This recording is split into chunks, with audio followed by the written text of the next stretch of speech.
कहानी की शुरुआत दक्षिण कोरिया की एक सुनसान सड़क से होती है। सुबह का समय है और एक ट्रक ड्राइवर अपनी गाड़ी लेकर हाईवे से गुजर रहा है। रास्ते में उसे सेना की एक चेक पोस्ट दिखाई देती है जहां पूरे इलाके को बंद कर दिया गया है। अधिकारियों का कहना है कि पास की एक बायोटेक कंपनी में मामूली रिसाव हुआ है और एहतियात के तौर पर संक्रमित जानवरों को दफनाया जा रहा है। उनकी बात सुनने में सामान्य लगती है, लेकिन उनके चेहरों पर साफ दिखाई देने वाला डर इस बात का संकेत देता है कि मामला जितना बताया जा रहा है उससे कहीं ज्यादा गंभीर है। ट्रक आगे बढ़ता है कि अचानक एक हिरण सड़क पर आ जाता है। ड्राइवर पूरी ताकत से ब्रेक लगाता है, लेकिन टक्कर होने से नहीं बचा पाता। हिरण सड़क किनारे गिर जाता है और ट्रक वहां से निकल जाता है। कुछ पल तक सब कुछ शांत रहता है, फिर अचानक वही मरा हुआ हिरण धीरे धीरे उठने लगता है। उसकी टूटी हुई गर्दन अपने आप सीधी हो जाती है, आंखें पूरी तरह बदल जाती हैं और उसका पूरा शरीर किसी अजीब ताकत के कब्जे में दिखाई देता है। उसी पल ये साफ हो जाता है कि यह कोई साधारण बीमारी नहीं, बल्कि एक ऐसी भयावह आपदा है जो पूरी दुनिया को निगल सकती है। इसी समय हमारी मुलाकात होती है सियोकू से, जो एक बड़ी इन्वेस्टमेंट कंपनी में फंड मैनेजर है। वह अपने काम में इतना सफल है कि करोड़ों रुपए के फैसले कुछ सेकंड में ले लेता है। उसके लिए भावनाओं की कोई कीमत नहीं, सिर्फ मुनाफा मायने रखता है। बाजार में हल्की सी गिरावट की खबर मिलते ही वह बिना किसी हिचकिचाहट के सारे फंड बेचने का आदेश दे देता है। ऑफिस में हर कोई उसकी काबिलियत की तारीफ करता है, लेकिन यही कामयाबी उसकी निजी जिंदगी को बर्बाद कर चुकी है। उसकी पत्नी उससे अलग रह रही है क्योंकि उसे लगता है कि सियोकू कभी परिवार को समय नहीं देता। दोनों की छोटी बेटी स्वान भी अपने पिता से धीरे धीरे दूर होती जा रही है। सियोकू हर बार काम की मजबूरी का बहाना बना देता है, लेकिन सच ये है कि उसने अपने परिवार को हमेशा अपने करियर से पीछे रखा। उसे कभी एहसास ही नहीं हुआ कि जिन लोगों के लिए वह पैसा कमा रहा है वही लोग उससे दूर होते जा रहे हैं। अगली सुबह स्वान का जन्मदिन होता है। सियोकू उसे एक महंगा तोहफा देता है, लेकिन जैसे ही स्वान पैकेट खोलती है उसके चेहरे की मुस्कान गायब हो जाती है। उसे याद आ जाता है कि यही गिफ्ट उसके पिता उसे पहले भी दे चुके हैं। सियोकू इतना व्यस्त रहता है कि उसे यह तक याद नहीं कि पिछली बार उसने अपनी बेटी को क्या दिया था। उस पल स्वान को समझ आ जाता है कि उसके पिता को उसकी पसंद नहीं, सिर्फ अपनी जिम्मेदारी निभाने की चिंता है। स्वान किसी नए खिलौने की मांग नहीं करती, वह सिर्फ एक इच्छा जताती है कि अपने जन्मदिन पर वह अपनी माँ से मिलना चाहती है जो बुसान में रहती है। पहले तो सियोकू टालने की कोशिश करता है, लेकिन आखिरकार बेटी की जिद के आगे हार मान लेता है। उसे बिल्कुल भी अंदाजा नहीं होता कि यह फैसला उसकी जिंदगी को हमेशा के लिए बदलने वाला है। अगली सुबह दोनों बुसान जाने वाली हाई स्पीड KTX ट्रेन में सवार हो जाते हैं। ट्रेन के अंदर अलग अलग जिंदगी जीने वाले कई लोग मौजूद हैं। एक बेसबॉल टीम अपने मैच के लिए सफर कर रही है। उन्हीं खिलाड़ियों में यंगुक नाम का लड़का भी है जिसकी गर्लफ्रेंड जिनी उसी ट्रेन में बैठी है। एक ताकतवर और दिलेर आदमी संघुआ अपनी गर्भवती पत्नी सुंग क्योंग के साथ सफर कर रहा है। दो बुजुर्ग बहनें, एक बेघर आदमी और कई सामान्य यात्री भी उसी ट्रेन में बैठे हैं। किसी को जरा भी अंदाजा नहीं कि कुछ ही देर बाद इन सब की किस्मत एक दूसरे से जुड़ने वाली है। ट्रेन रवाना होने ही वाली होती है कि एक घायल लड़की लड़खड़ाते हुए किसी तरह अंदर चढ़ जाती है। उसके पैर पर गहरा घाव होता है, जैसे किसी ने उसे बुरी तरह काट लिया हो। वह किसी की नजर से बचते हुए एक कोने में छिप जाती है। उसका पूरा शरीर कांप रहा होता है और उसकी सांसें लगातार तेज होती जा रही थी। किसी यात्री का ध्यान उस पर नहीं जाता और ट्रेन धीरे धीरे अपनी मंजिल की तरफ चल पड़ती है। उसी दौरान सियोकू के फोन पर लगातार ऑफिस से कॉल आने लगते हैं। पूरे देश में हिंसा, दंगों और अजीब घटनाओं की खबरें मिल रही थी। शुरुआत में सभी लोग इसे सामान्य अशांति समझते हैं, लेकिन धीरे धीरे हालात इतने बिगड़ने लगते हैं कि सरकार भी सच्चाई छिपाने की कोशिश करती दिखाई देती है। सियोकू इन खबरों को गंभीरता से नहीं लेता क्योंकि उसे लगता है कि यह भी कुछ समय बाद खत्म हो जाएगा। लेकिन उसी समय ट्रेन के एक डिब्बे में छिपी वह घायल लड़की अचानक जमीन पर गिर जाती है। उसका पूरा शरीर दर्द से ऐंठने लगता है, उसकी हड्डियां अजीब तरह से मुड़ने लगती है और कुछ ही सेकंड बाद वह बिजली जैसी रफ्तार से उठकर उसकी मदद करने आई अटेंडेंट पर टूट पड़ती है। अगले ही पल वह उसके गले में अपने दांत कड़क देती है। पूरा डिब्बा चीखों से गूंज उठता है। किसी को समझ ही नहीं आता कि आखिर ये हुआ क्या है। कुछ ही सेकंड बाद वही अटेंडेंट भी दर्द से तड़पने लगती है। उसकी आंखें पलट जाती है, नसें काली पड़ने लगती है और देखते ही देखते वह भी इंसान से खूंखार ज़ॉम्बी में बदल जाती है। संक्रमण इतनी तेजी से फैलता है कि हर कांटा गया इंसान अगले ही पल दूसरे लोगों पर हमला करने लगता है। पूरा डिब्बा चीखों, खून और भागदड़ से भर जाता है। जो लोग कुछ मिनट पहले आराम से सफर कर रहे थे अब अपनी जान बचाने के लिए इधर उधर भाग रहे थे। बच्चों की रोने की आवाज, लोगों की चीखें और ज़ॉम्बियों की डरावनी दहाड़ें पूरे ट्रेन में गूंजने लगती है। इसी अफरा तफरी के बीच सियोकू को अचानक एहसास होता है कि स्वान उसके पास नहीं है। उसका दिल जोर से धड़कने लगता है। पहली बार उसे अपने पैसे, अपनी नौकरी और अपनी सफलता से ज्यादा अपनी बेटी की चिंता होती है। वह बिना एक पल गंवाए उसका नाम पुकारते हुए अगले डिब्बे की तरफ दौड़ पड़ता है और उसे बिल्कुल भी अंदाजा नहीं होता कि अब उसकी असली परीक्षा शुरू होने वाली है। दौड़ते दौड़ते सियोकू एक ऐसे डिब्बे में पहुंच जाता है जहां लगभग हर यात्री संक्रमित हो चुका था। दर्जनों ज़ॉम्बी एक साथ उसकी तरफ मुड़कर देखते हैं और अगले ही पल पूरी रफ्तार से उसकी ओर दौड़ पड़ते हैं। सियोकू जान बचाने के लिए भागता है। उसकी सांसें तेज हो चुकी थी और पहली बार उसे महसूस होता है कि पैसा, ताकत और ओहदा मौत के सामने बिल्कुल बेकार है। उसी समय उसे एक मासूम आवाज सुनाई देती है। ये स्वान थी। वह सीटों के पीछे छिपी कांप रही थी। सियोकू बिना देर किए उसे अपनी बाहों में उठा लेता है और पूरी ताकत से वापस दौड़ने लगता है। पीछे से ज़ॉम्बियों का झुंड उनका पीछा कर रहा था। किसी तरह वे एक ऐसे डिब्बे तक पहुंचते हैं जहां कुछ बचे हुए यात्रियों ने मिलकर दरवाजा बंद कर रखा था। जैसे ही दोनों अंदर आते हैं, दरवाजा फिर से बंद कर दिया जाता है और बाहर मौजूद ज़ॉम्बी पूरी ताकत से कांच और दरवाजे पर टूट पड़ते हैं। कुछ पल के लिए सबको राहत मिलती है। खतरा टलने के बाद संग हुआ गुस्से से सियोकू की तरफ देखता है और कहता है, अगर तुमने 2 सेकंड और देर की होती तो हम दोनों मर चुके होते। ये बात सीधे सियोकू के दिल में उतर जाती है। वह जानता था कि संग हुआ गलत नहीं कह रहा। अगर उसने अपने स्वार्थ को चुना होता तो 2 लोगों की जान उसकी वजह से चली जाती। कुछ देर बाद ट्रेन में घोषणा होती है कि सुरक्षा कारणों से अगला स्टेशन छोड़ दिया जाएगा। घबराए हुए यात्री विरोध करने लगते हैं। आखिर सूचना मिलती है कि डेज़ोन स्टेशन पर सेना तैनात है और सभी यात्रियों को सुरक्षित बाहर निकाला जाएगा। यह सुनते ही पहली बार सभी के दिल में उम्मीद की एक छोटी सी किरण जाग। लंबे सफर के बाद ट्रेन डेज़ोन स्टेशन पहुंचती है, लेकिन जैसे ही दरवाजे खुलते हैं सभी लोग हैरान रह जाते हैं। पूरा प्लेटफॉर्म सुनसान पड़ा था। न कोई कर्मचारी दिखाई देता है, न कोई यात्री और न ही वह सेना जिसकी घोषणा की गई थी। चारों तरफ ऐसा सन्नाटा था जैसे पूरा शहर अचानक गायब हो गया। ज्यादातर लोग मुख्य निकास की तरफ बढ़ने लगते हैं, लेकिन सियोकू को अपने अधिकारी की बात याद रहती है। वह स्वान का हाथ पकड़कर पूर्वी निकास की तरफ निकल जाता है। उनके पीछे वही बेघर आदमी भी चल पड़ता है जिसने उनकी बातचीत सुन ली थी। रास्ते में स्वान अपने पिता से कहती है, हमें बाकी लोगों को भी साथ ले जाना चाहिए। सियोकू बिना रुके जवाब देता है, इस समय हमें सिर्फ अपनी जान बचानी है। स्वान कुछ पल चुप रहती है, फिर धीरे से कहती है, इसी वजह से मम्मी हमें छोड़कर चली गयी, क्योंकि आप हमेशा सिर्फ अपने बारे में सोचते हैं। ये शब्द सियोकू के दिल पर किसी गहरे घाव की तरह लगते हैं। वह कुछ बोल नहीं पाता। उधर मुख्य निकास की तरफ गए यात्रियों को दूर कुछ सैनिक दिखाई देते हैं। सभी राहत की सांस लेते हुए उनकी तरफ बढ़ते हैं, लेकिन अगले ही पल एक सैनिक लड़खड़ाता है, फिर अचानक पास खड़े इंसान पर टूट पड़ता है। देखते ही देखते पूरा सैन्य दल संक्रमित ज़ॉम्बियों में बदल जाता है और पूरे स्टेशन पर फिर से चीख पुकार मच जाती है। जो लोग कुछ सेकंड पहले खुद को सुरक्षित समझ रहे थे, अब जान बचाने के लिए वापस ट्रेन की तरफ भाग रहे थे। कई लोग वहीं मारे जाते हैं और बाकी किसी तरह भाग निकलते हैं। सियोकू जिस रास्ते पर गया था वहाँ भी हालात अलग नहीं थे। मदद के लिए आने वाले सैनिक पहले ही संक्रमित हो चुके थे। एक ज़ॉम्बी सीधे स्वान की तरफ झपटता है, लेकिन तभी संग हुआ बिजली की तरह आगे आता है और एक जोरदार मुक्के से उसे दूर फेंक देता है। अब किसी को कोई भ्रम नहीं रह जाता। इस शहर में कहीं भी सुरक्षा नहीं बची थी। सभी बचे हुए लोग पूरी ताकत से वापस ट्रेन की तरफ दौड़ पड़ते हैं। पीछे सैकड़ों संक्रमित उनका पीछा कर रहे थे। किसी तरह वे ट्रेन में चढ़ने में कामयाब हो जाते हैं और दरवाजे बंद कर दिए जाते हैं, लेकिन राहत सिर्फ कुछ सेकंड की थी। जल्दबाजी में एक गलत दरवाजा खुला रह गया था और उसी रास्ते से दर्जनों ज़ॉम्बी फिर से ट्रेन के अंदर घुस चुके थे। अब मौत एक बार फिर उसी ट्रेन में लौट आई और इस बार उससे बच निकलना पहले से कहीं ज्यादा मुश्किल होने वाला था। किसी को समझ नहीं आता कि सुरक्षित जगह आखिर है कहाँ। जिस कोच में लोग खुद को बचा हुआ समझते, कुछ ही मिनटों बाद वहाँ भी ज़ॉम्बी पहुँच जाते। पूरी ट्रेन अब एक चलता फिरता मौत का जाल बन चुकी थी और हर बीतता पल किसी नई मुसीबत को जन्म दे रहा था। इस भगदड़ में सभी लोग एक दूसरे से बिछड़ जाते। सियोकू और संग हुआ किसी तरह एक डिब्बे में पहुंच जाते हैं, जबकि संग हुआ की गर्भवती पत्नी सुंग क्योंग दूसरी तरफ फंस जाती है। उसके साथ स्वान, 2 बुजुर्ग बहनें और वही बेघर आदमी भी होते हैं। वे सभी मिलकर टॉयलेट के अंदर खुद को बंद कर लेते हैं और बाहर से आती डरावनी आवाजों के बीच सांस रोके बैठे रहते हैं। उधर बेसबॉल खिलाड़ी यंगुक भी अपनी गर्लफ्रेंड जिनही से अलग हो चुका था। दोनों के बीच कई डिब्बों का फासला था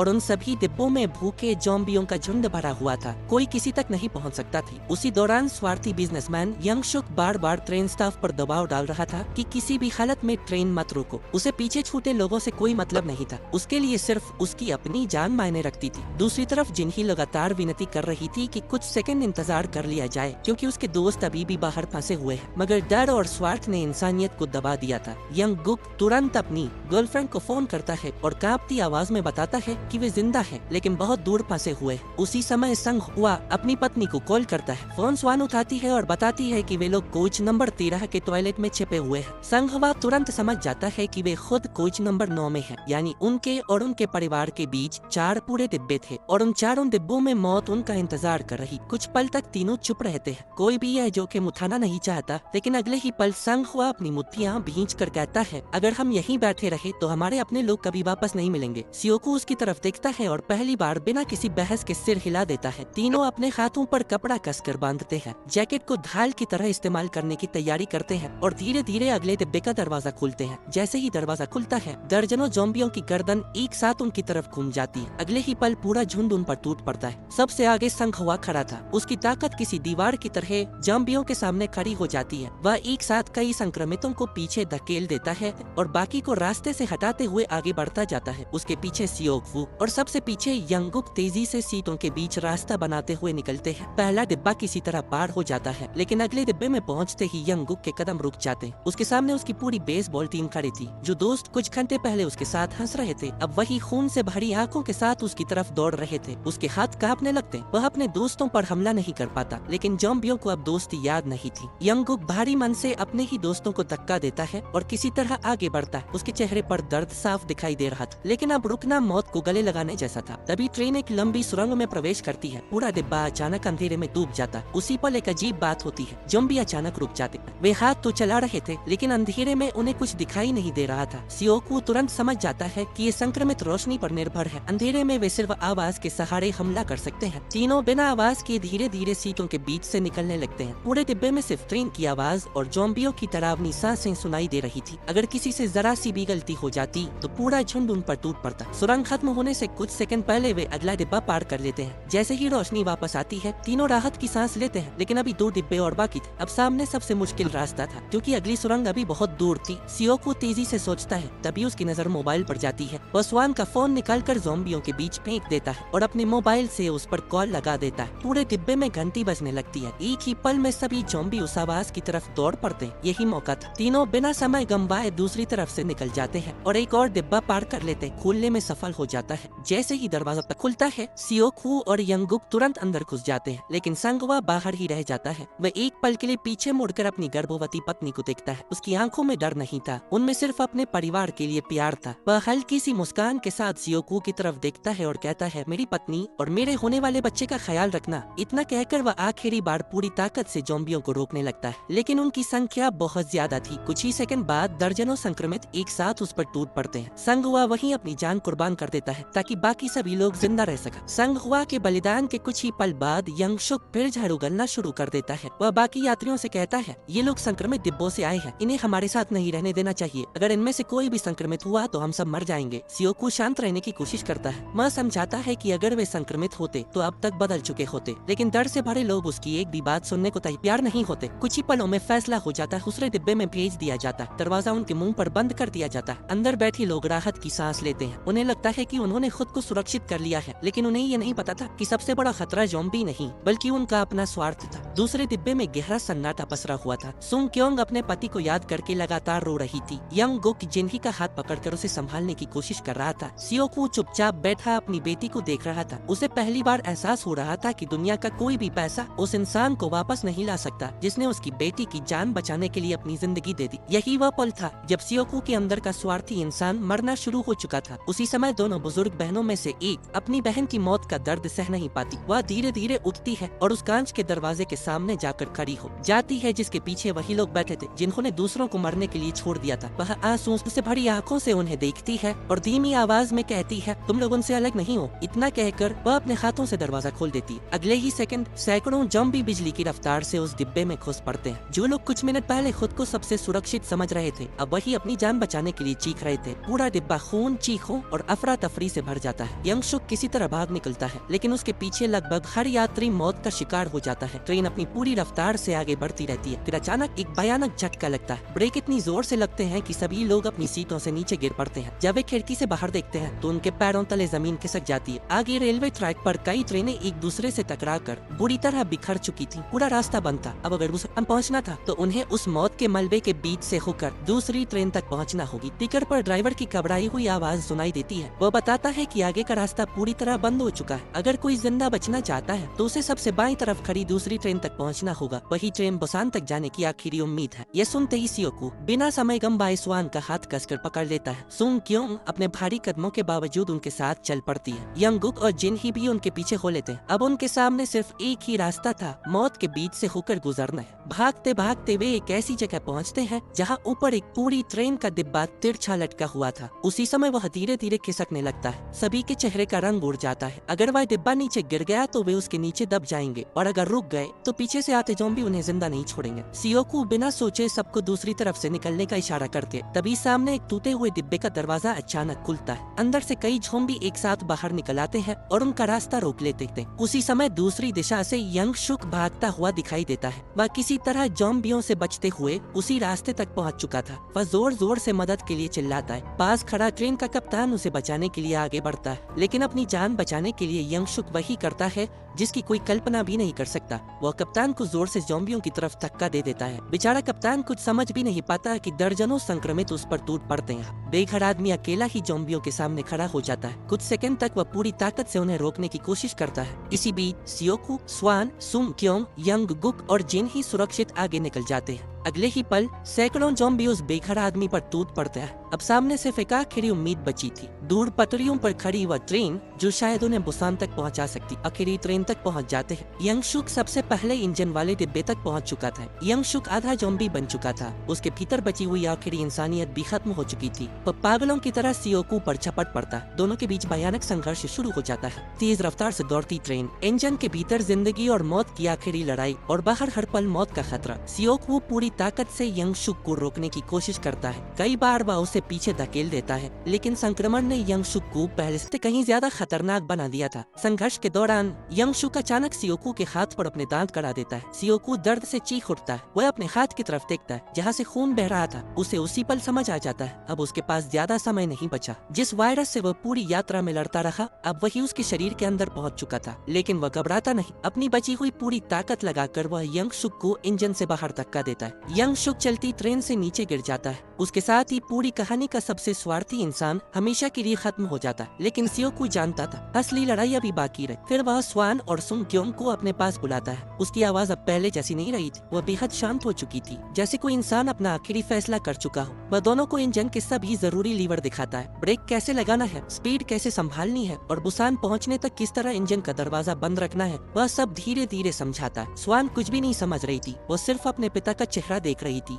उसे महसूस होने लगा था कि उसके पापा उससे हमेशा के लिए दूर जाने वाले हैं। सियोकू अपने कांपते हुए हाथों से स्वान को गले लगा लेता है। अब तक जो आदमी कभी अपनी भावनाएं नहीं दिखाता था, वह पहली बार खुलकर रोता है। उसे अपनी जिंदगी की हर गलती याद आने लगती है। कैसे उसने हमेशा काम को परिवार से ऊपर रखा, कैसे वह अपनी पत्नी को खो बैठा, कैसे वह अपनी बेटी के बचपन के सबसे खूबसूरत पल कभी जी ही नहीं पाया। और आज जब उसे अपनी बेटी की सबसे ज्यादा जरूरत थी, उसी दिन उसे उससे हमेशा के लिए दूर जाना पड़ रहा था और चलती हुई ट्रेन से नीचे कूद जाता है। जो इंसान कहानी की शुरुआत में सिर्फ अपने बारे में सोचता था, वही इंसान अंत में अपनी बेटी की जिंदगी बचाने के लिए अपनी जान दे देता है। यही उसका सबसे बड़ा बदलाव था। अब इंजन में सिर्फ दो लोग बचे थे, स्वान और सुंग क्योंग। दोनों आंसुओं के बीच हिम्मत जुटाकर ट्रेन को आगे बढ़ाती रहती है। कुछ देर बाद ट्रेन आखिरकार बुसान पहुंच जाती है। चारों तरफ गहरा सन्नाटा फैला हुआ था। दोनों धीरे धीरे ट्रेन से उतरती है और सामने दिखाई दे रही लंबी सुरंग की तरफ चलने लगती है। सुरंग के भीतर गहरा सन्नाटा पसरा हुआ था। सिर्फ दो लोगों के कदमों की आवाज उस वीरान रास्ते में गूंज रही थी। एक छोटी सी बच्ची और एक गर्भवती महिला। पूरी ट्रेन में अब यही दो इंसान जिंदा बचे थे। धीरे धीरे वे सुरंग के आखिरी छोर की ओर बढ़ने लगती। उन्हें जरा भी अंदाजा नहीं था कि दूसरी तरफ सेना पूरी तैयारी के साथ उनका इंतजार कर रही थी। बुसान अब पूरे दक्षिण कोरिया का आखिरी सुरक्षित शहर बन चुका था। हर प्रवेश मार्ग पर सैनिक तैनात थे। हर आने जाने वाले इंसान की जाँच की जा रही थी, क्योंकि अब किसी को भी भरोसा नहीं था कि सामने खड़ा व्यक्ति सचमुच इंसान है या वायरस से संक्रमित कोई ज़ॉम्बी। वह गंभीर आवाज में आदेश देता है, अगर वे संक्रमित निकले तो बिना देर किए गोली चला देना। सैनिकों की उंगलियां ट्रिगर पर पहुंच जाती है। पूरा माहौल तनाव से भर जाता है। बस एक आदेश और सब कुछ हमेशा के लिए खत्म हो सकता था। उधर स्वान और सुंग क्योंग को अभी तक ये भी पता नहीं था कि मौत उनकी तरफ निशाना साधे खड़ी है। वे थके हुए कदमों से आगे बढ़ती रहती हैं। सैनिक आखिरी बार चेतावनी देते हैं, लेकिन इतनी दूरी होने की वजह से उनकी आवाज सुरंग के भीतर साफ नहीं पहुंचती। कमांडर धीरे धीरे गोली चलाने का आदेश देने ही वाला होता है कि तभी सभी सैनिक अपनी बंदूकें नीचे कर देते हैं। कुछ ही पलों में मेडिकल टीम उनकी तरफ दौड़ पड़ती है। स्वान और सुंग क्योंग को सुरक्षित बाहर निकाल दिया जाता है। आखिरकार